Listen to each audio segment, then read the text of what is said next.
Yo, what it do, bro? I know. You seen the title and you were like, finally.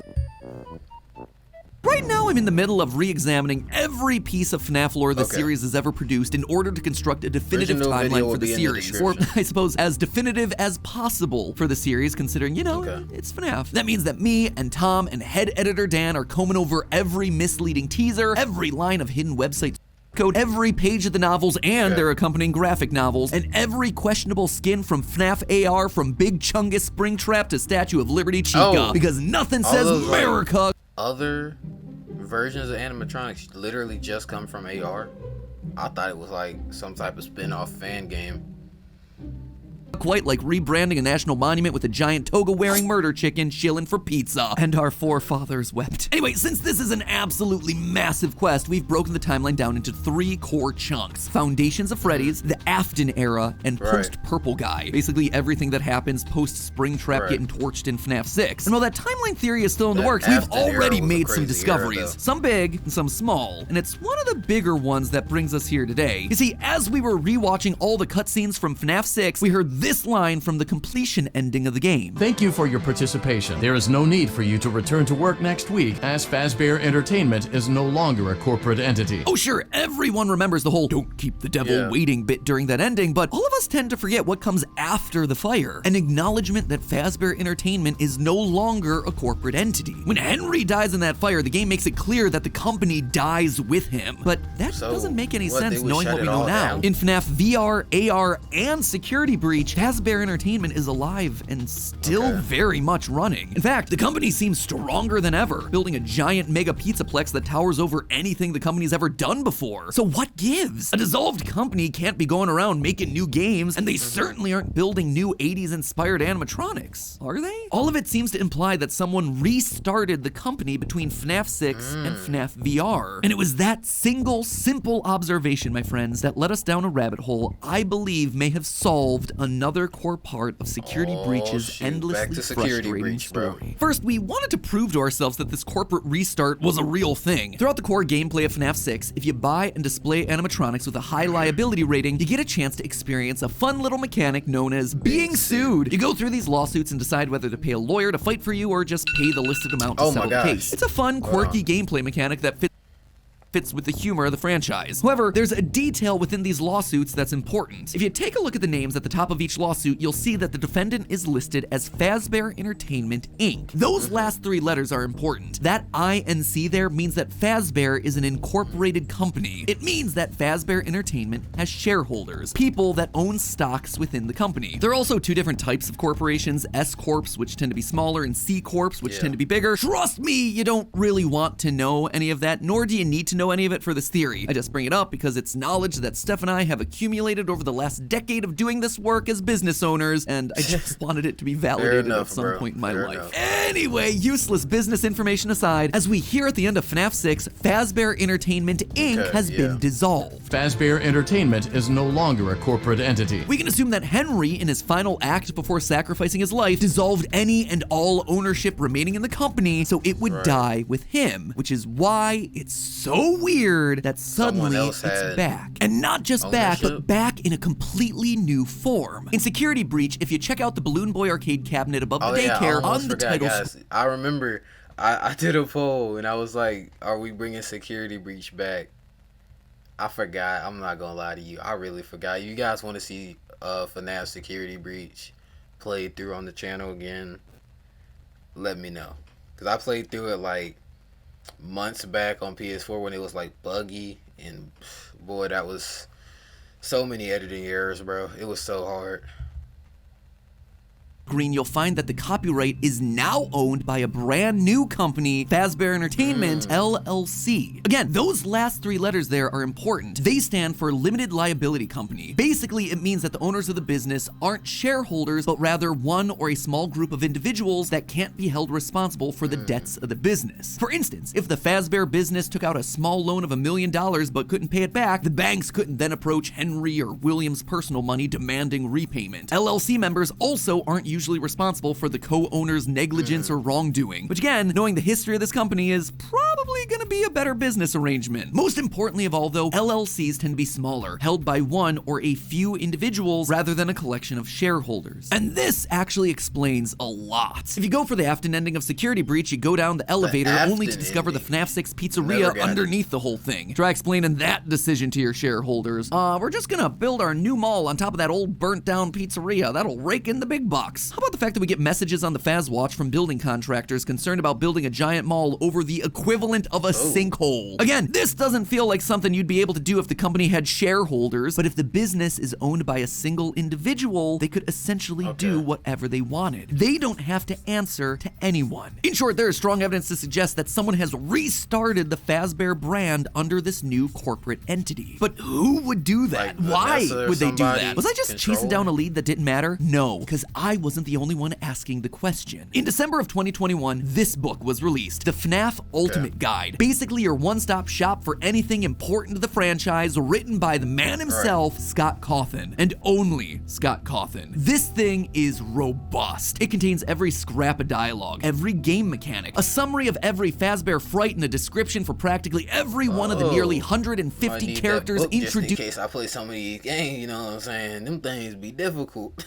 Sister Location took me like a month on one level.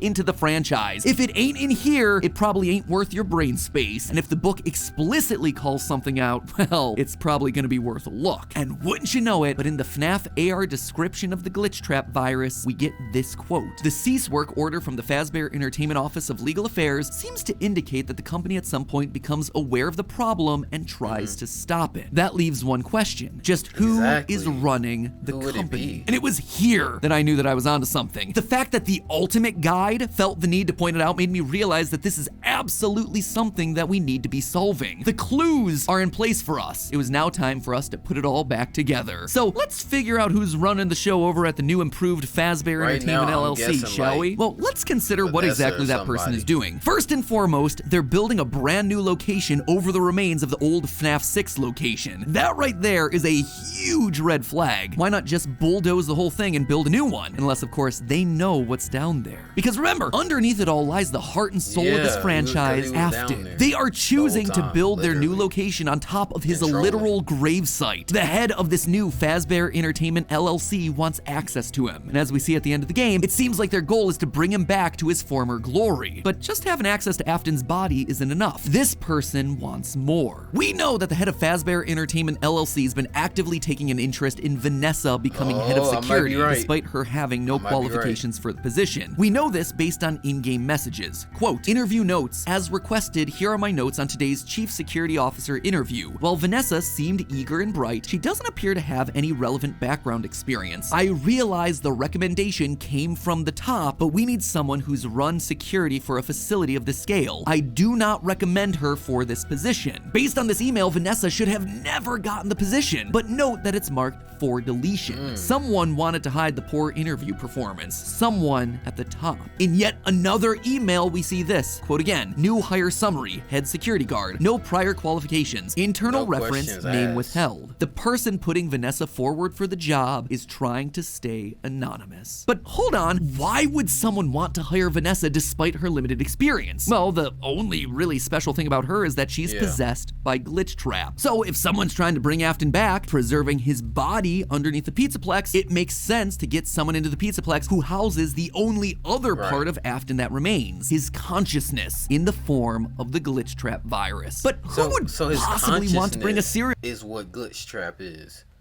But William Afton himself is just Springtrap. That I never even knew that, bro. They would say glitch trap and I'd be like, who the heck is, like, what are we talking about now? And it's like, now I understand it. Just, it's crazy, man. Like, now I actually get what they're talking about. serial killer back to life. I mean, think about what this person has done. They've restarted an entire company, they've hired third parties to scan old circuit boards, they've rebranded the franchise, built a mall, and then doctored emails to hire someone, all in an effort to resurrect Afton. Who would do that? Who would go to that level of extreme? Can't be Vanessa, she can't hire herself. Can't be Michael, he's always trying to get rid of Afton. Can't be Henry, he dissolved the company in the first place. Can't be Gregory because he's trying to destroy the animatronics. But there is someone it can be. I will make you proud, Daddy. The only person who would be that motivated to bring Afton back to life. The one person that through all of the games they've appeared in has been on Afton's side, wanting to keep his vision alive. That's right, ladies and gentlemen. I submit to you that Elizabeth Afton is the one in control of the new Fazbear Entertainment LLC. I guess you could call her the boss baby. I will now pause and give you a chance to write your collective groans, frustrations, and general vitriol down in the comments. Something, go ahead down in the comments, whatever you gotta say, bro. If you disagree, give your reasoning, bro. Debate in the comments. I'm just wondering, how could it be Elizabeth? Like, how would that even be possible? While you're doing that, let me quickly remind you that right above that fiery comment section is our merch shelf, where it's your last chance to pre- You know, we got to get past that. And yes, I'm doing this from the past. But Elizabeth is dead. Baby's eyes are blacked out in the blob. She died in FNAF 6. Yep, all of those are perfectly valid. I know it sounds insane, believe me. No one recognizes that more than me. But I ask you, when has any character that's meant to be dead in this franchise ever stayed dead? Let's just look at the facts, shall we? Our second ever theory on this game drew attention to all the similarities between Elizabeth Afton and Vanessa. They both like flowers, they both have an abusive and manipulative father named William A., and of course, there's the blonde hair and green eyes. However, we've never been able to actually figure out how these two characters are connected beyond them just being similar. Could it just be another instance of this franchise doing what I like to call pulling a Jeremy? That's using the same detail multiple times just to confuse us. But you see, there's a bit more that's suspicious about Vanessa. There's one thing that me and every other theorist out there has been scared to tackle in this game, and it's this: security breaches, fire escape ending. In it, Glamrock Freddy yeets Vanny off the top of a burning pizzaplex, sending both of them to their death. Gregory pulls off the Vanny mask to reveal that it was Vanessa the whole time. A twist that surprised literally no one. Except after the credits, we pan up to the roof to see security guard Vanessa looking down as the building burns around her. Excuse me, what? Yeah, Two how does that Vanessas? work Everyone out? just kind of collectively hand-waved this away. It must be a hallucination. Maybe it's her spirit still trapped in the pizzaplex. Or maybe, just maybe, Vanny and Vanessa have always been two separate individuals. Two twin sisters. Hold on. In Security Breach Fury's Rage, we get VR sisters. That's one of the bosses in Fury's Rage. And I think it could be possible that one of the sisters, maybe Vanessa, went to go save her other sister after being taken over by Glitchtrap. Recently, a new theorist has entered the ring with some pretty interesting things to say about Security Breach. John from the YouTube channel FNAF. And while I was busy coining the catchphrase Music Man, he was busy in his corner preaching the gospel of the VR sisters. Remember them? Of course you don't. Why would you? So let me refresh your memory. In case you've forgotten, Security Breach got delayed a lot. I mean, a lot. And at one point, Scott Cawthon, worried that the fan base would be upset about the repeated delays, decided to release a short little meme game to tide us all over. A beat-em-up title called Fury's Rage. The fan base, when they find out that I have to delay the game again, they're gonna kill me. What am I gonna do? I know. I'll make a game for them. 4 straightforward levels with a secret boss at the end, punching through waves of the franchise's most forgettable enemies: Freddy Frostbear, Clown, Springtrap, Radioactive Foxy, L-Chip. And the rest of the enemies are just variations of Chica, the Puppet, Mangle, Baby. As for the bosses, most of them are jokes. Sure, you've got Vanny, but there's also Mega Brow, which is just Brow Boy from FNAF World. There's Soul Brawler, which is a reference to one of Scott's earlier game characters, Soul Dozer. And the secret final boss of the game, Dreamgeist, basically a giant troll about fan theories. And yet, in this game full of memes and tongue-in-cheek references, there's one set of characters that don't quite fit. The first level's boss, the VR sisters. They're the only truly original characters for this game. Literally everyone else you can point to and understand what the reference is. Now that is weird. Why would Scott put the time and effort into designing them, coming up with a name, and purposely putting them in there for us to look at if they weren't important in some way? With Vanessa being taken over by the Glitchtrap virus in FNAF VR, makes sense for this to be in relation to her in some way. She's a VR sister. And then her having a twin sister would explain why there could be a second Vanessa at the top of a burning building during the ending. What is it that John's been saying lately in his theory vids? Need more proof? Yeah,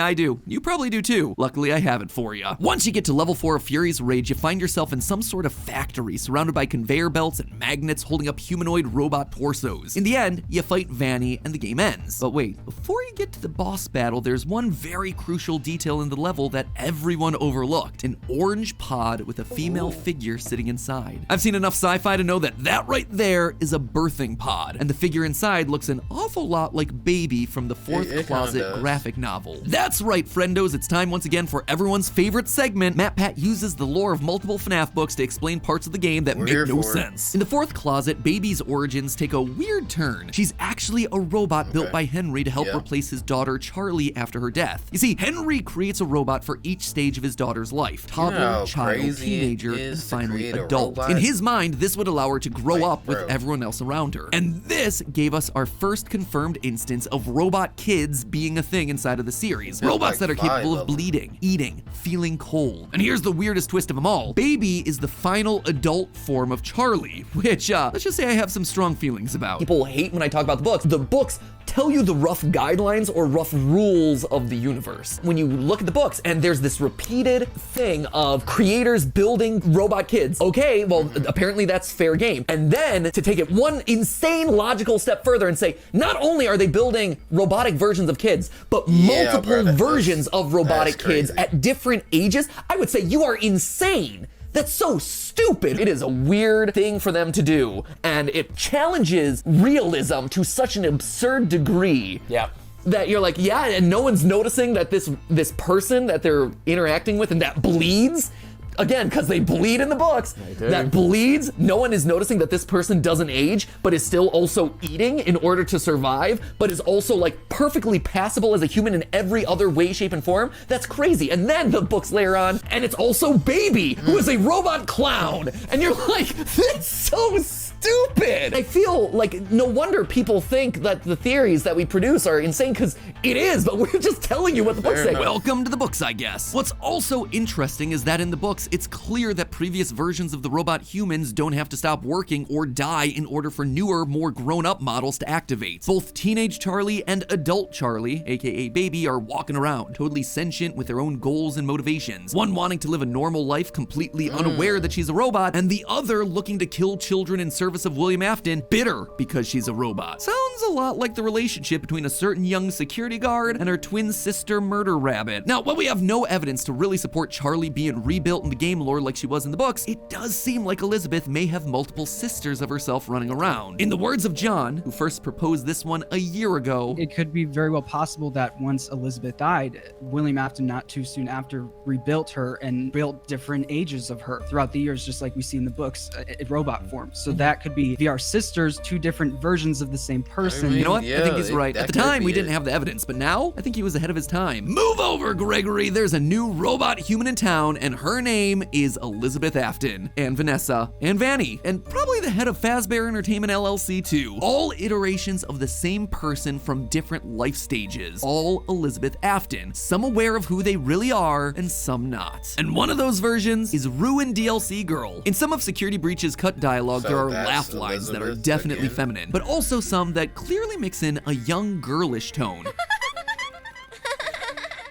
Hear that last one? Definitely. Clearly there's a childish girl laugh with a bit of a British accent mixed in there, exactly like the voice of Elizabeth from Sister Location. Sites like the Cutting Room Floor attribute these as cut Vanny lines, which makes sense considering that there aren't many human females in the game, but that laugh seems awfully young for Vanessa, or Vanny. And that's not all. Going back to Fury's Rage, notice the shoes on the VR sisters, specifically the cool purple sneakers. I could have sworn that they had matched the design of the blonde girl's light-up sneakers in the Ruined DLC poster, but upon closer inspection, it was close, but not strong enough of a match for me to call it out in a theory. Dead end, right? No. Notice the two colors on those shoes, red and purple. Very specific shades of red and purple. And what's the coloring of our two VR sisters? Red and purple. Seems that maybe, just maybe, this blonde girl is also part of the Elizabeth sisters. So that would actually give us our four closets. Baby, the original, young girl Elizabeth in the Ruined DLC, Vanessa, the 23-year-old security guard according to the FNAF AR emails, and Vanny. It never ends, bro. There's so many. There's so much happening. Who, you know, just might be slightly older. Her being a robot would also explain how she survived a massive fall from the top of a pizzaplex without being totally disfigured. Personally, I think this would actually be a pretty cool idea. Having all the versions of Elizabeth come together. This child, Vanny, Vanessa, maybe even the original baby would show up to complete the tribe of robot Elizabeths. But doesn't all of this disprove my initial theory? If Vanny is the adult version of Elizabeth, then doesn't that mean we're out of Elizabeths to run Fazbear Entertainment LLC? We've filled all 4 of our closets. Well, not quite. Because when you get to the very end of that final book, Charlie's love interest, John, stands by Charlie's grave after all the other known versions of her have died. He looks up and sees none other than yet another, slightly older version of Charlie standing in front of him. I kind of just wrote this off initially as a cute ending, but in the wake of what we've been talking about this whole time, it reveals that there were never just 4 closets. There were never just 4 versions of Charlie. There were more. Potentially an infinite number of them, which honestly makes sense. Can't have a 20-something-year-old Charlie looking 20 forever. She too would need to age up to look like a woman in her 30s, her 40s, her 50s. This idea is also shown in Fury's Rage. While the VR sisters are the first bosses, after you defeat them, they become regular enemies during the 3rd level. There are dozens of them that come out to attack you, one after the other after the other. New ones being built to achieve their purpose. Other bosses don't do that in the game. And in stage 4, those humanoid robot torsos hanging from the ceiling, they look a little bit more on the feminine side to me. Robot women being built by the boatload, ready to replace the ones that we destroy. Be they VR sisters or security guards or murderous rabbits. And at the top of the food chain is an older, wiser, more vengeful version of Elizabeth pulling the strings, looking to bring her family of robots all back together to the same place. I suppose you could say that that makes the Pizzaplex the true sister location. But hey, say all you want about Elizabeth's business practices, you gotta admit, she knows how to dress up a joint. I've always loved how the Pizzaplex looks. That 80s neon style just hits the nostalgia button hard for me. Fortunately, the metal posters from our sponsor Displate are here to scratch that very itch. Now I'm able to have all the you know, he gotta do what he gotta do, but we not displaying ads, bro. Get out the tool belt to start punching more holes in your wall. You simply take off the old poster, 35% off, which is Is that it? All right. It's to rebuild any failing pizza chain restaurants that you want, or, you know, just afford a couple more extra presents this holiday season. Just head on down to the description and click. I guess that's it. Yep, that's it. All right. Boy, first reaction back, and that kind of blew my mind. I'm not gonna lie. If you guys enjoyed it, I mean, you know, comment down below what's your mind stuck on in this theory. If you're new, subscribe. If you want to see another reaction, hit that like button, and we'll get into another one. Peace.